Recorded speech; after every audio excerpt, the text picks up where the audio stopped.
last video I've already completed 50th problem on surds that I've explained. But prior to moving to the problem solving on other topic that I've already explained, that is equation and the number, I would better try to explain some of the more topic on number that is basically need to be explained, that I have missed in my earlier classes. So first I will cover that one, then after I will bring the problem solving session on those topics that I have explained. So let's start the topics that I am trying to explain you. So again, number is the topic on which I will describe or discuss some of the problem. The first concept is that the basically in this I will describe or discuss about square and square root, because that have some specific rules or property, you can say, that can be very useful and higher standard math solution, but the basic has to be very much needed to be explained, so that in the later stage it will be easier for you to catch up those concepts which will come as a means higher you can say concepts. Means to understand the higher concept, you need to have some idea on this basic concepts, so that need to be known. So the first comes, so any square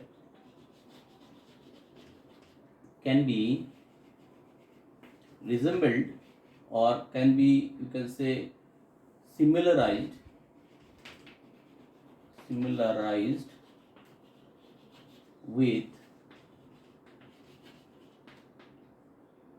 a physical square. You know what is square? The square is a geometrical figure which are having equal length arm. All the sides are of equal length. This is a geometrical figure whose arm or side, you can say, are of equal length. Now, how it is resembling with the square of a number? So let me take an example. If it is starting with a 1 square, I'll put 1. So that is a dimensionless. So you will not able to understand much on if I take 1 square. But whereas if I take 2 square, that can be given a shape of perfect square if I put it like that. So that means the arm of a square, I will put 2 numbers each in each arm. So everywhere if I take, it will be equally distant and the arm can be represented as a dot.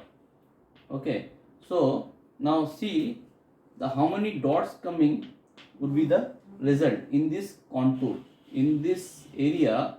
How many dots? Because this forming a line, there is no such more lines where dot can be inserted. Now if I take the next example, that will be more clear. For 3 square, there will be a square definitely where every arm has to contain 3 dots. So 2 at the end, 1 at middle. For this arm, 2 at the end, 1 at the middle. Everywhere it will be same. Now further more dots will come. How? Because this line segments, because every has a line segment here now. If I combine all this line segment, so every line there would be a similar kind of arrangement. So if that arm which making the square of that square containing 3 arms, so any arm in between also will contain that much of dots. So that means I mean to say, if the boundary is maintained with some figure, some you can say some what I can say, the boundary is maintain some sequence or some arrangement such a way that each arm containing 3 dots, so any arm in between also contain 3 arms. So that will be the similarity for a square. So in that case, 3 square, the 3 dots coming in the arm, and in between, if this crosses each other, that will contain another. There is no any line further in between, so where I can put dot. So now if we count the number of dot, it will give the result 1 2 3 4 5 6 7 8 9. So going further to, if I say 4 square, how it will be represent, how could it be represent? So if I take a square, let's say I am taking a bigger square. Okay, now I am putting the dots equidistance in that arm. Here it is also equidistance, let's say. It may not be equidistance as per scale, but I am just trying to put equidistant dots in every line. Now this is the boundary I form. Now if I join all such dots of with the horizontal and vertical lines, so there will be another cut points where dots can be inserted. So if this represents 4 dots every time, so it will be a, because square is nothing but if arms square, that will give you the area. Similar fashion, 4 square means number of dots it will come, it will contain in all together in all arms. That means 1 2 3 4 5 6 7 8 9 10 11 12 13 14 15 16. So here directly you can count the dots and you will get the answer. So that would be possible for any natural number. If I do square of 25, then each case if you put 25 here, 25 here, so need not to put further. Rather, if you count 25 and you multiply 25 and put the formula of a square, square is nothing but arm into arm, it will give you the result, the same count, where if I put the dots, you will get the same result. I think I have explained you properly. Okay, so this will be resembled for calculating the square, but it is a very cumbersome process, nobody use it, but for a basic knowledge it can be taught to a kids to make give the easier way to understand square. Okay, now next is that these are the very known property, but you should keep it in mind, because this simple properties of theorem will be useful when you are solving some difficult problem. One thing is that the sum of all squares are not a square. So you cannot say that a square plus b square is always c square. Some of the cases it may be exception, but some of the cases it won't. Just like 3 square plus 4 square can be 5 square plus, but 2 square plus 3 square you cannot say it is 4 square or something a perfect square, because this will give you 4, this will give you 9, 13 is a non-perfect square. Okay, so you cannot make square root of this. So this may not be possible that this equation holds good for case of summation.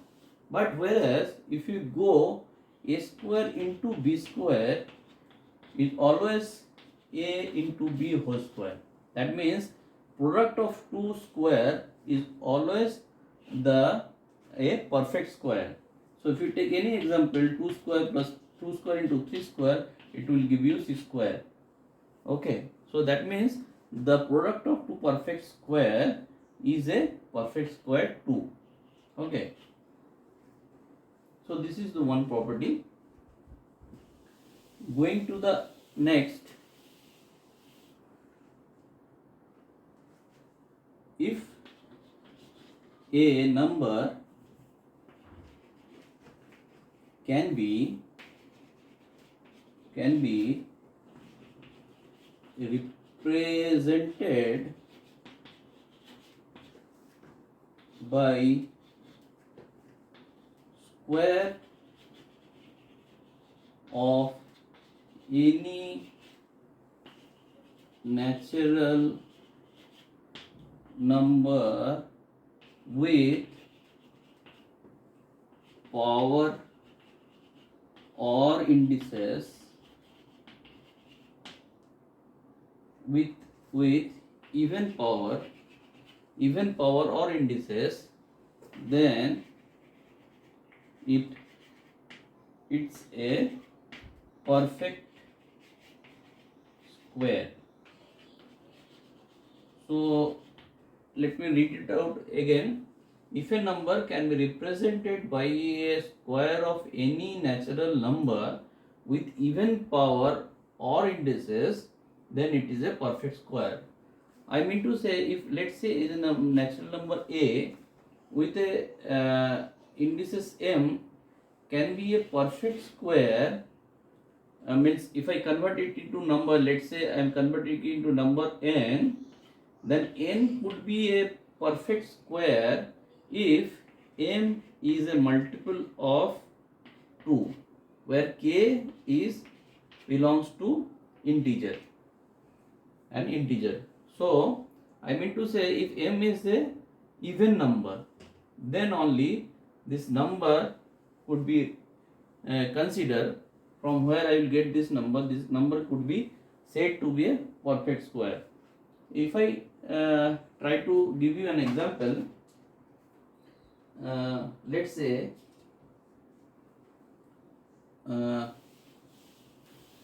I'm giving a small example so that it will be very clear. 729. By seeing this number, can you say it is a perfect square or not? Now, if I do the factorization of 729, what I will get is 9 is there, so I will start with 3, 3, 4, 3, 3, 8, 1, 3, 27, 3, 9, 3, 3. That means how many 3's are coming? It is 3 to the power 6. So my point is that this indices, if it is a even number, that means 6 is a even number, an even number, that means 3 to the power 6. If I take this number, so I can say this is a perfect square of something. That means 3 to the power 6. So 3 to the power 6 I can represent it 3 to the power 3 whole square. Okay, that means it is a even number. Now it is 27 whole square. That means it is a perfect square of 27, this number. So the reverse, you can understand from where I am just dragging it. I started saying with the number whether it is a perfect square. Now as this is a can be factorized and the number is can be represented with a even integer, even indices, then I can definitely say this number is a perfect square. So if I take some bigger example, let's say I am taking example of 17640. So if I do factorization of that, as because it is 0 at the end, so it is an even number, I will start with 2, 8, 8, 2, 0, then 2, 4, 4, 1, 0, then 2, 22, 0, 5. Now next, if it can be, yes, 3, 7, 3 to the 9, 3, 5. Now further 3 to the 6, 4, yes, 3 to the 6, 4, 5, further no possible, 5, 4, 9, 7, 7. Now see, this a paired with the even number, this paired with the even number, this paired with the even number. The remaining 2 and 5 is in the power of 2 into 5. That means all coming in a odd number. So this number definitely cannot be considered as a perfect square of something, because 2 square is coming, 3 square is coming, 7 square is coming. These are a power of even number. So that can be clubbed together with 42 power 2.